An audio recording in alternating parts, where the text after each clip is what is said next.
Awesome. So let's get started. Now that we know that everyone here is seeking a solution post lottery, write in the chat if you already found out if you were selected and you're here because you are looking for guidance on how to navigate that moving forward with your company, or perhaps you haven't heard yet because Jeff will give us an update of the status of lottery results that are trickling out, but some were released yesterday, and we will talk about if you are not selected this week in the lottery, what are your alternatives? What are the solutions moving forward? And one of them is the Build Fellowship. But I will start by introducing our team. Caroline introduced herself. She's the Chief Marketing Officer of the Build Fellowship. My name is Danielle Goldman. I'm co-founder and executive director of Open Avenues Foundation, which some of you may have heard of, and CEO of the Build Fellowship, which we are really excited to dig into today to tell you more about cap-exempt H-1B work visas and additional alternate paths, because Jeff and I started Open Avenues Foundation and are currently building the Build Fellowship with Caroline because we believe that we can create pathways for foreign nationals to build careers and companies in the United States. And we know the value that all of you are able to bring to the US when you are able to stay. But we need to get creative because our immigration system is incredibly restrictive. And so Jeff is here with me to tell you more about various options and dive in. So Jeff, if you can introduce yourself and then we'll get rolling. Thanks, Danielle. Yes, I'm Jeff Goldman. I've been practicing immigration law for 32 years. I started off at two of the country's largest corporate law firms in the country, running their immigration groups. And for the past 14 years, I've had my own immigration law practice based in Boston. And the vast majority of the work I do is employment-based immigration, specifically helping venture-backed startups. That's my main area, but my law firm is representing companies large and small for all of their employment-based immigration needs.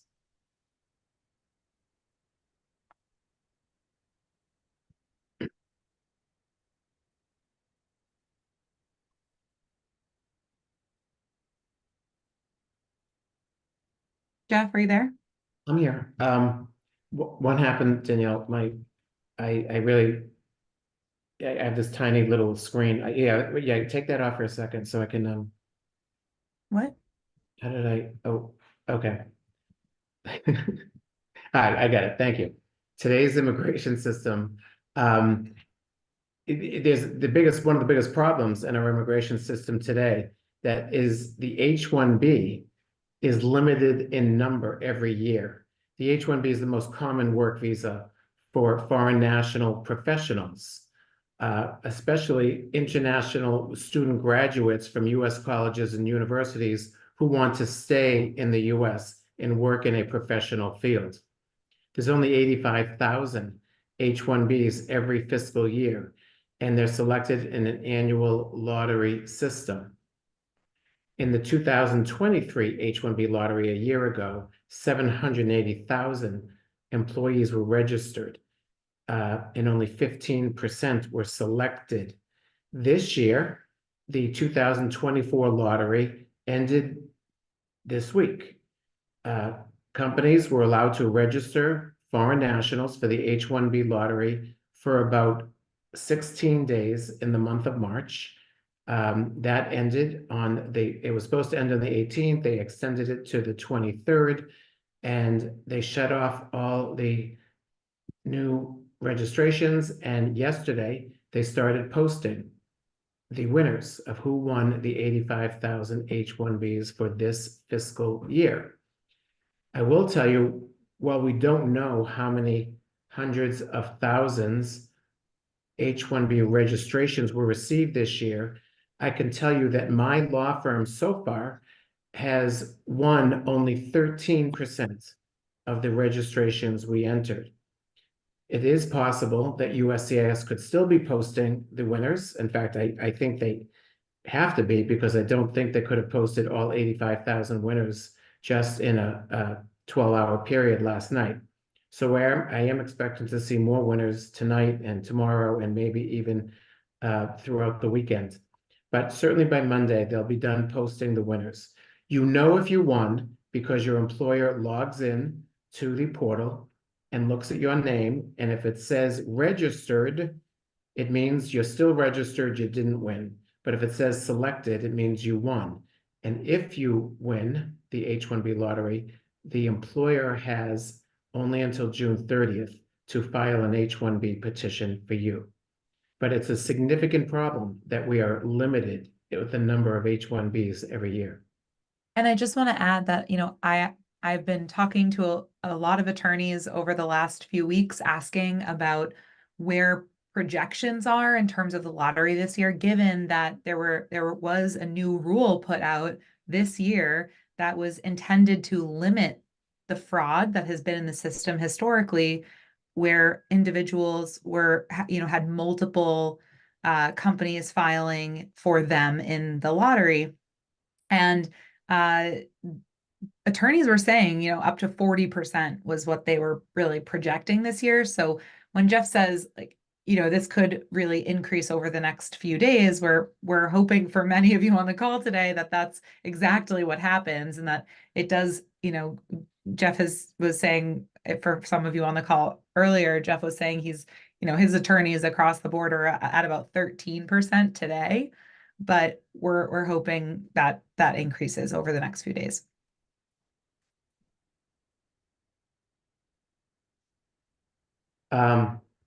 So we already are through the lottery. So let's talk about some of the options. Right. So if you don't win the H-1B lottery this year and you don't have another year left of OPT, you have to quickly start assessing all of your options. The O-1 visa is for people who are among the more extraordinary in their fields on an either national basis or international basis. The immigration regulations list 8 criteria or requirements that a USCIS officer will consider. And if you meet 3 of the 8, then you're extraordinary and you can expect an approval of the O-1.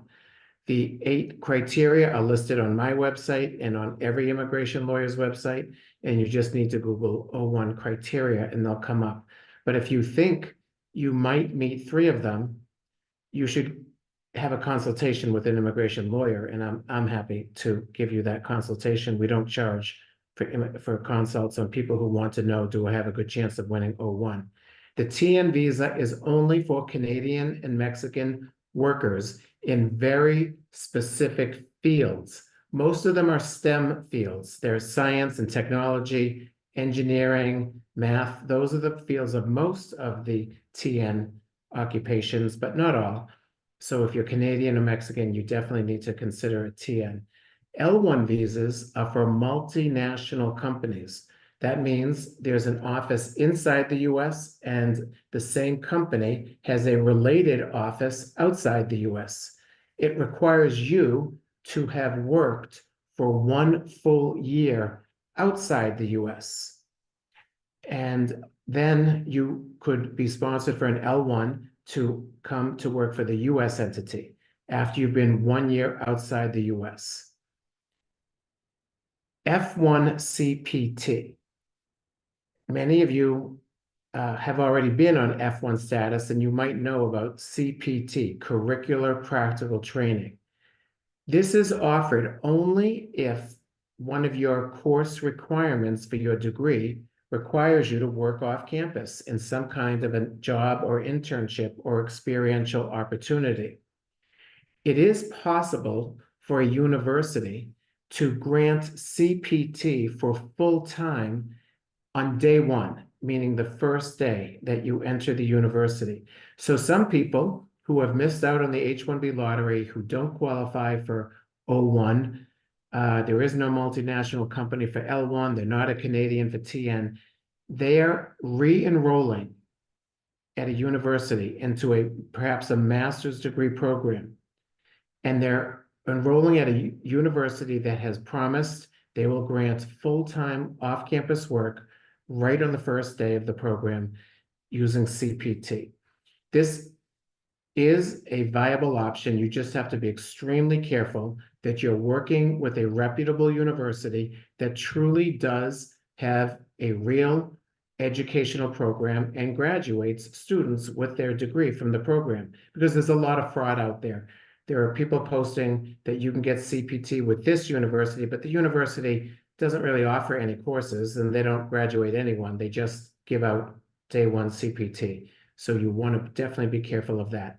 And warning, if you do this, if you enroll in the same level program that you already graduated from, you don't get any additional OPT after graduation. So if you just got a master's degree, you just finished your OPT, and you're re-upping F1 to get day one CPT at another master's degree program, which you've already done, you're not going to get additional OPT after graduation. And now I do want to take some time talking about the more exciting alternative that we're hoping all of you will learn something about today, a cap exempt H-1B. So Congress has mandated that there are 4 kinds of organizations that can always sponsor an H-1B without entering the lottery: universities, government research organizations, nonprofit research organizations, and nonprofits affiliated with the university can sponsor a foreign national any time of the year without winning the lottery. Well, that's wonderful for those 4 organizations, and great if you have nowhere to go because you didn't win the H-1B lottery and you want to go work full-time for one of those 4 organizations. Good for you to know that they can sponsor you without winning the lottery. But it is also possible to be sponsored part-time for a cap-exempt H-1B by one of those 4 organizations. And now you're in the United States in cap-exempt H-1B status, working part-time for one of those 4 organizations, and suddenly there's a rule that permits any company to immediately file its own concurrent cap-exempt H-1B petition so that you can concurrently work full-time for this company at the same time as you're working part-time for the cap-exempt organization. I want to give you a very quick example. A university could sponsor you part-time, 5 hours a week, to be a teaching assistant, and they file an H-1B for you and it's approved, and you're here in the US in H-1B status. Now, the company you want to be working for full-time, even if they're not one of the cap-exempt organizations, they can suddenly immediately file their concurrent H-1B without winning the lottery, because you're piggybacking on that cap-exempt H-1B status you obtained from the university. And now you're legally working for 2 different companies at the same time in H-1B status.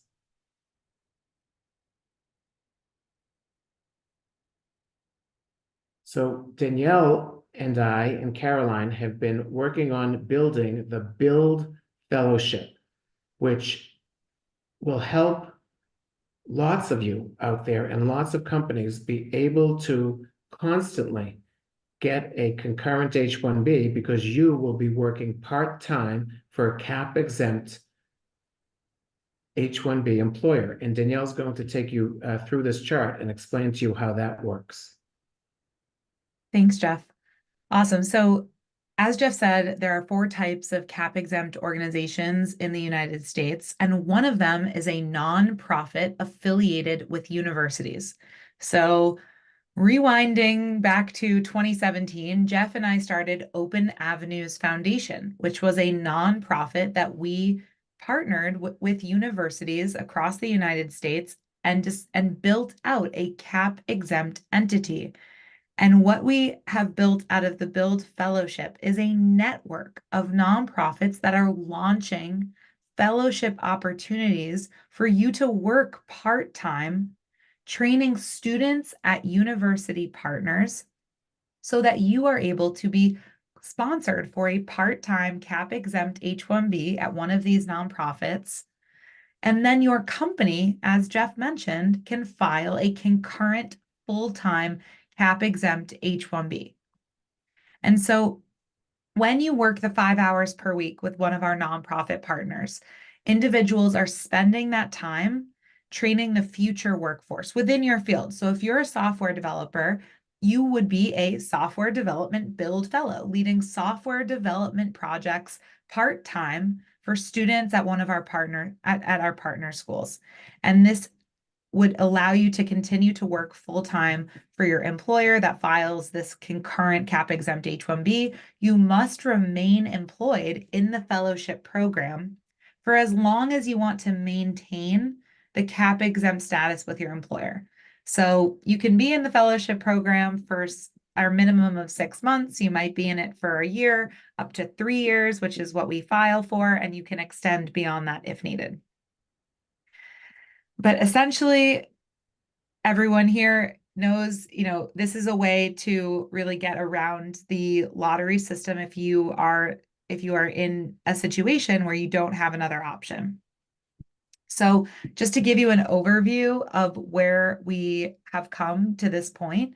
So we have 175 fellows who have been sponsored, but with these part-time cap exempt H-1Bs, and they are working with students from our 12 college and university partners, and they have trained 1,000 students in educational programming in their field of expertise. The approval rate on the petitions that we file is 99%. So if you are in a situation where you're sitting there and you're thinking, am I qualified for an O1? Should I start a green card process, and you're evaluating your options, a lot of what you want to do right now is de-risk your current situation. You want to create a pathway for yourself where you feel some sense of certainty in this very uncertain world of immigration. The best thing you can do is create certainty where you can. And while nothing is 100% and nothing is guaranteed in the immigration space, we're really excited that our fellowship has this approval rate. And it's because we spent a long time building out a really robust and compliant program through the Build Fellowship. So the programs for 2024 are Open Avenues Foundation, which I mentioned before, that started 7 years ago and has 150 current fellows in the program. It says it's for both founders and mid to senior level talent who are in a variety of specialty fields, and the programming is fully remote. We have a new program at George Washington University, which is mostly for founders, but we'll probably bring in some key talent at small growing startups. That one is based in DC. And then the Dream Venture Labs program is also for founders and also for mid to senior level talent in a variety of specialty fields. They want to focus on biotech technology in Boston, and location is in Boston, but it's hybrid and it is fairly flexible. So these are the programs that will have Build Fellowships launching in the next few months, where you could apply through the Build Fellowship website. When you are applying, we are looking for individuals who have at least a bachelor's degree or the equivalent work experience of a bachelor's degree, and you can get those evaluations done. We are looking for at least 2 years of work experience in a related field. So we want to make sure that you are an expert in your field in some way where you can add value to students. So your OPT, your time in OPT totally counts towards that experience. And if you have mentoring experience or you've worked with students in the past, that's an added benefit. You have to participate in our program, you must either have a company or an individual benefactor who is able to pay for the fellowship program and take on the financial commitment. You can never pay for your own filing fees and petition that you are filing for yourself for an H-1B. That is against the rules of the Department of Labor, and we absolutely abide by that within this framework of the Build Fellowship. So the fellowship itself must be paid for by a company that wants to sponsor the concurrent visa or an individual who wants to support your fellowship. For the 5 hours per week that you are working for Open Avenues, we talked about how you're working within your field of expertise. What I didn't mention yet is that you're leading projects that are within your field. So you are leading a project that might be scoped, you're a biotech professional and you are creating you're having folks actually analyze a flow cytometry data chart. There's a ton of different projects that our fellows have scoped and led and in a variety of fields because you're the experts. So you will scope a project in the field that you know and lead students through that in sometimes one-to-one sessions and sometimes group projects. And we have a really exciting new education platform that we're launching where fellows will be leading these projects off of. And fellows aren't just getting a visa from this. We have testimonials and experiences that have been shared from many of our fellows that show this is more than just this immigration solution. Our fellows are able to give back to society, to train students within their field, to learn how to be a better leader. And that's a really exciting opportunity. It feels really good to take the time out of your day to be able to give it back to someone else. And that's absolutely what our fellows are doing through this fellowship program. So timeline of the whole process, we do an evaluation and a contracting process that takes 2 to 3 weeks. So you are nominated. You can go right to the Build Fellowship website today and you can nominate yourself or you can have a company nominate you for the fellowship program. We will look to see if you have the preliminary qualifications and we'll send you an application to actually apply. Once we receive that application, we will evaluate the application. We will, go through a meeting with your company or with your benefactor, and we will sign a contract. Once that's signed, it takes about 6 to 8 weeks to get an approval on a cap-exempt H-1B with one of our nonprofit partners.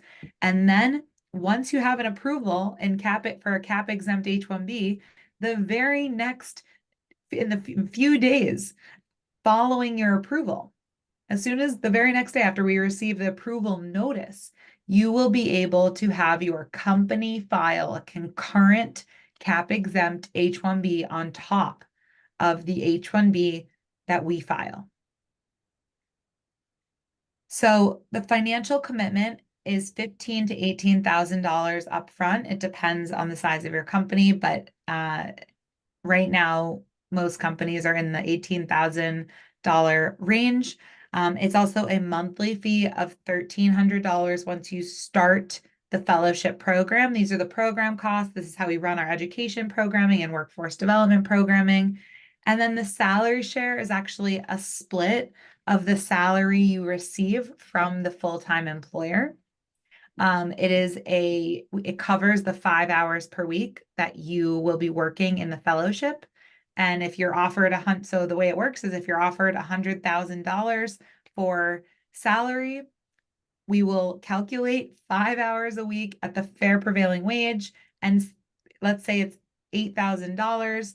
We will actually pay you the $8,000 through our payroll, and the remaining $92,000 will be paid from your company to you on their payroll. So you are made whole at the $100,000 that was committed from the company, but a portion will come through us. So it's not an additional fee. We don't call it a fee, but it is part of this whole financial overview. So that's it for the presentation. I'm going to stop sharing my screen, and Jeff and I are able to answer questions in the Q&A, or you can put them in the chat. The first question is, does the fellowship have partners or offer support where foreign nationals can seek full-time employment?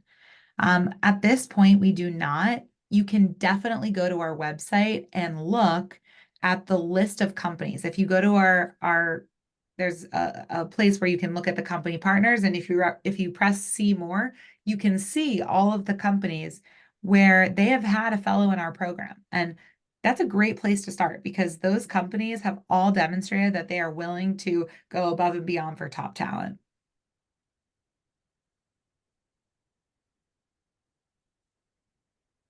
Danielle, I have a question that's among the most common questions I get from Build fellows or people interested in the fellowship is how long does one need to stay in the Build fellowship?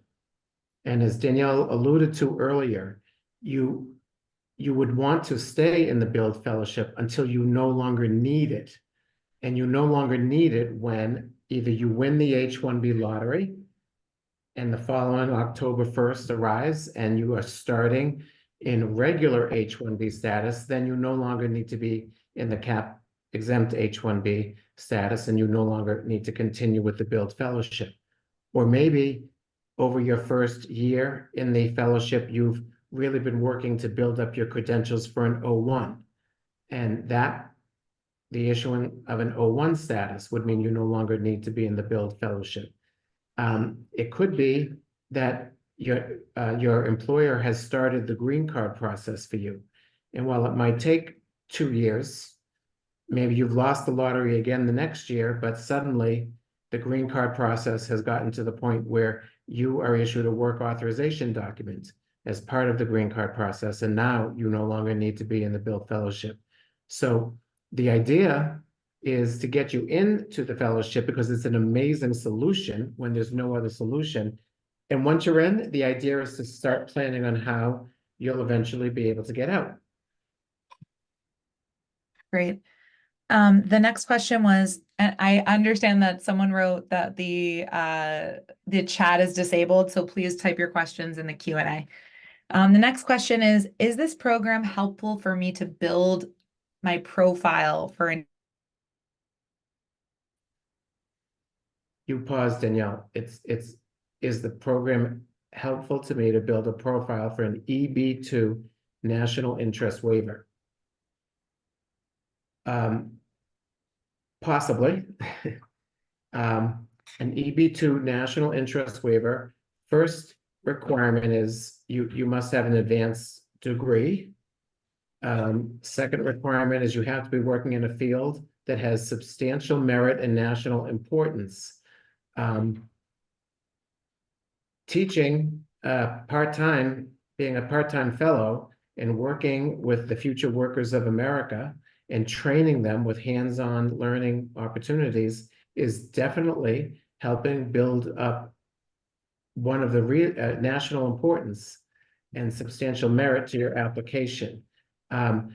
There's still a few more requirements for the national interest waiver that I don't think the fellowship actually helps you with, but it certainly does help a little bit, and it certainly helps you stay here legal while you're looking for your next option, such as a green card. Great. The next question, and I will say that I have written multiple letters for fellows in our program who are applying for a national interest waiver about their work that they have done for Open Avenues Foundation.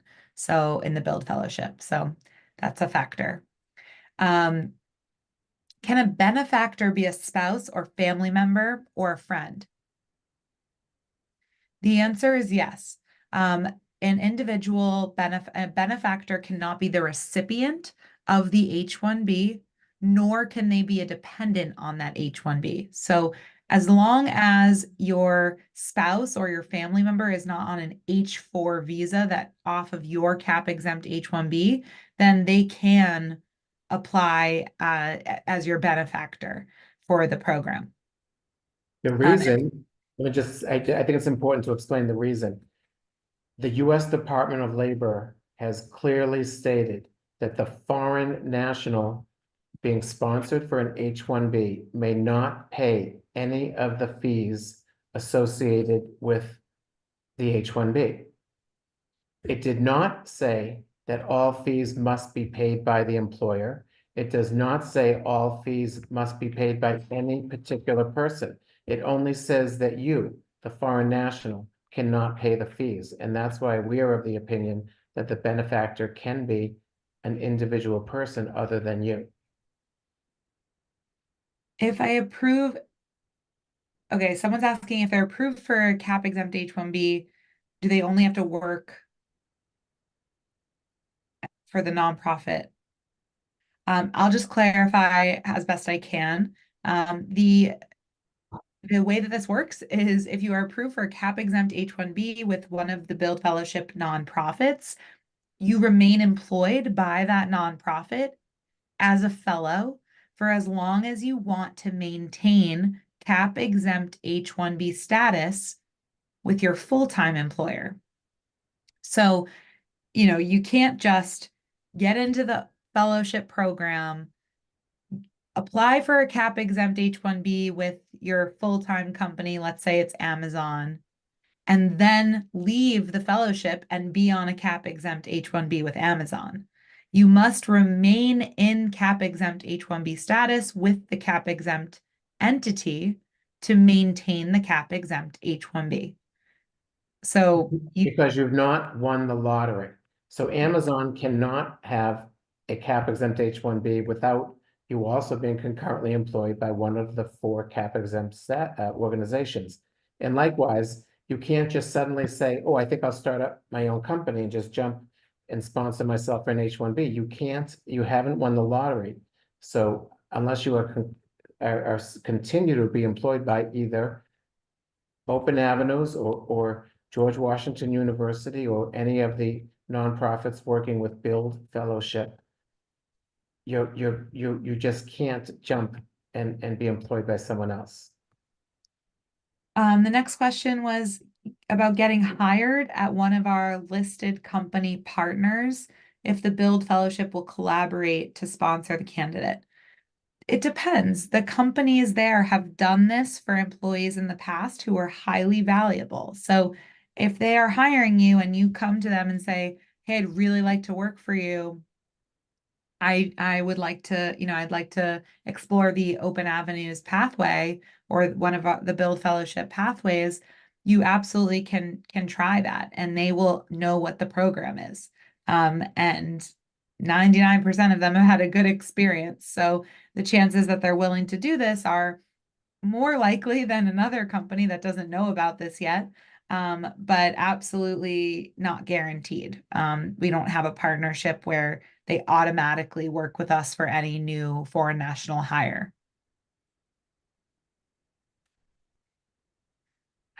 Someone asked, if my full-time employer terminates the employment, does the cap exempt go invalid? And does the fellow need to be employed full-time or can they just be a fellow? Great questions. So the first one is the answer is that when an individual, and frankly, I'll be honest, we're in a very volatile economy right now and have been for the last couple of years. And so we've seen layoffs, right? There's been tons of layoffs, and our fellows have been subject to some of them. We have a policy at our nonprofit organizations that any employee, not just the fellows, is subject and eligible for a 6-month unpaid leave of absence. So in that case, our fellows are able to request that unpaid leave of absence and maintain status while they look for another job. Does the fellow need to be employed full-time or just be a fellow? Right now, the answer is technically either. You could just be a fellow, but right now we're looking at candidates that have that concurrent employer. We will take applications from individuals who do not, but we are looking for, individuals who ideally have that concurrent employer to move forward with.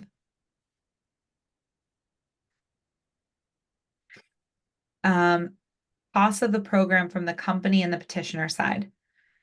So the way that we structure the costs are that you, as a foreign national, are not responsible for these fees. The $18,000 and the $1,300 per month are fees that are invoiced to the company that wants to keep you in the United States. Many of these costs, by the way, are actually lower than it would take to replace a candidate. Or recruiting costs for recruiting someone for a role.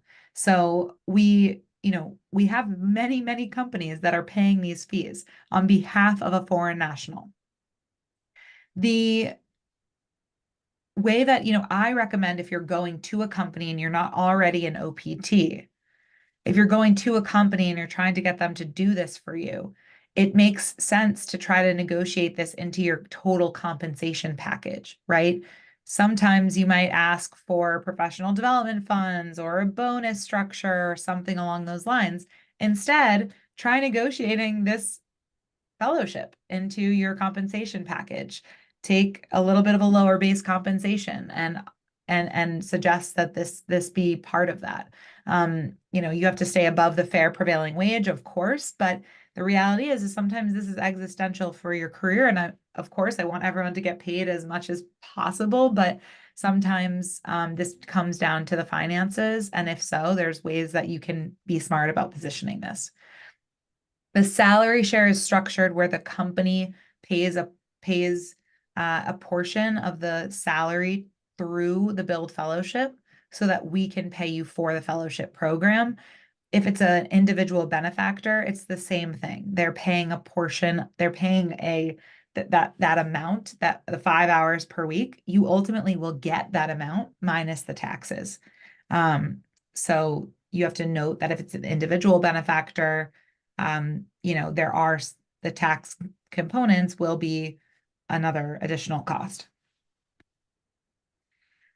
Someone asked if that they say they see that this could become very popular. Will we set a limit of the number of fellows? The answer is no. We've built out infrastructure now to be able to expand the number of fellows. We knew that this was becoming a popular program. We saw the demand, and we decided to create the Build Fellowship network of nonprofits so that we weren't just limited to Open Avenues Foundation. What is the requirement to maintain the H-1B cap exempt visa status for 5+ hours? So, I yeah, can go jump ahead, in Jeff. there. Please, yeah, thank you. The requirements are exactly the same as the requirements for all H-1Bs. There must be an employer offering a job that is a specialty occupation. So in the case of Open Avenues Foundation, the foundation must offer you a job for 5 or so hours a week that is a specialty occupation, meaning that the job duties are so specialized and complex that only one with a specialized degree can do the job. And the next requirement is the employer, in this case, Open Avenues Foundation, must pay the fair wage on an hourly basis for the number of hours you're working. Those are the basic requirements and no different than all H-1Bs. Awesome. Someone is looking for clarification on the $1,300 monthly fee and if that includes the salary share and how they're related. They are not related. The $1,300 monthly fee is a fee on top of the salary share. The salary share is a separate 5 hour per week amount that is paid back to you minus the taxes. But the $1,300 monthly fee is how we fund the educational programming, the work we do with students. It funds the entire operations of the organization. So that is a cost on top of the salary share. I'm going to take the next one Yeah, from go ahead. Damien. And hello, Damien. I know we have a call scheduled for next week. Damien's asking, can the Build Fellowship Program deduct the $1,300 monthly payment from the salary pay instead of invoicing that amount to the concurrent employer or the full-time company? The easy answer, absolutely not, because the Build Fellowship and the nonprofits that are employing the foreign national for the 5 hours a week must pay the fair wage. It cannot pay below the fair wage. And if we start deducting the $1,300 payment, there won't be any fair wage being paid to the foreign national. So the $1,300 is a fee to the employer, the full-time concurrent employer, or to the individual benefactor who has agreed to take this on, and it is separate and distinct from the salary pay.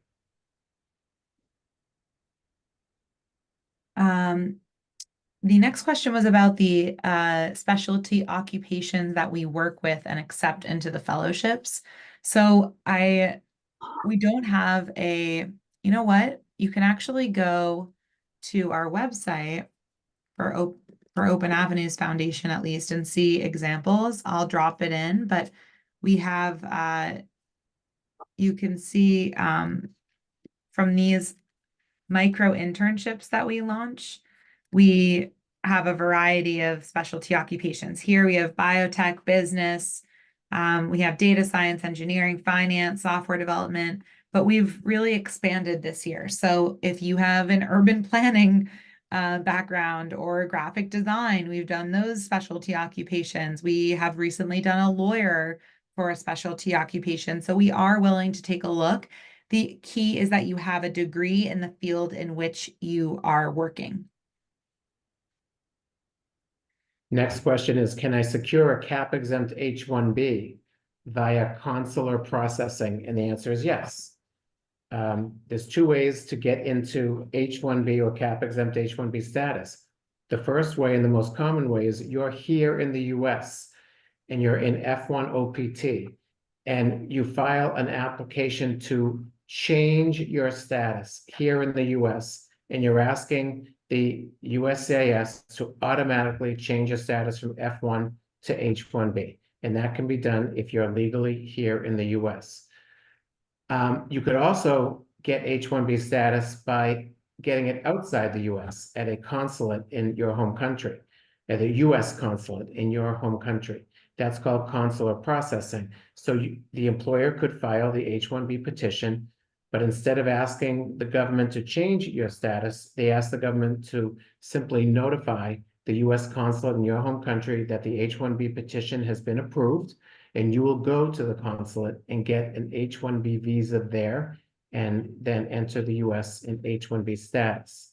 It certainly is much, much, much easier if you're doing a change of status here because it avoids any complexities at a consulate, but it is possible.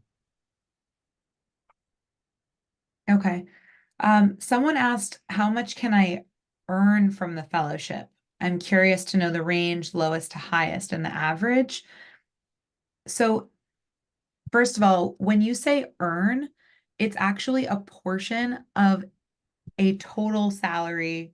If you are employed by a company, it's going to be a portion of a total salary. So it's not additional earnings on top of your salary that you already have been committed to by your company. I want to be clear about that. It's a portion of that salary.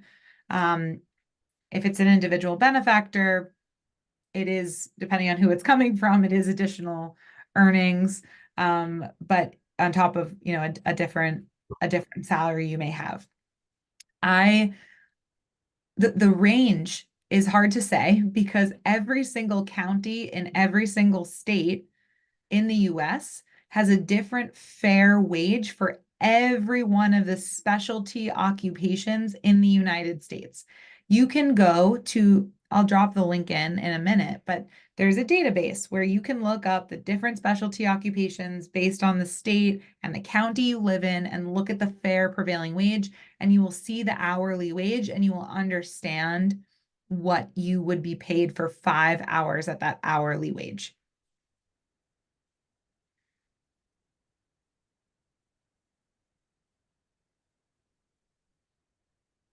And we will definitely drop in the website. So I'm going to drop in the FLC data center on this last question. And that's where you can take a look at your, can you see that? I hope so. And then I'm going to put the buildfellowship.com right in here. And the buildfellowship.com, if you go to the website, you are able to fill out a nomination form. That nomination form will allow you to communicate with our team and start filling out what you really begin the process of joining the Build Fellowship. I also will be dropping in on that same, I'm going to drop in on this last question right here on consular processing. I'm just going to drop in our community page. Please take a look at that link. Our community page, if you go to www.buildfellowship.com/community, I will show you here. Here is where you are able to join our network. We will be sending out links to future webinars, applications, opportunities that we have. One of the things that I'm building with the team is an O1 hackathon opportunity where you can actually work towards building your O1 case. So there's a lot of value you'll get from the community besides joining the Build Fellowship itself.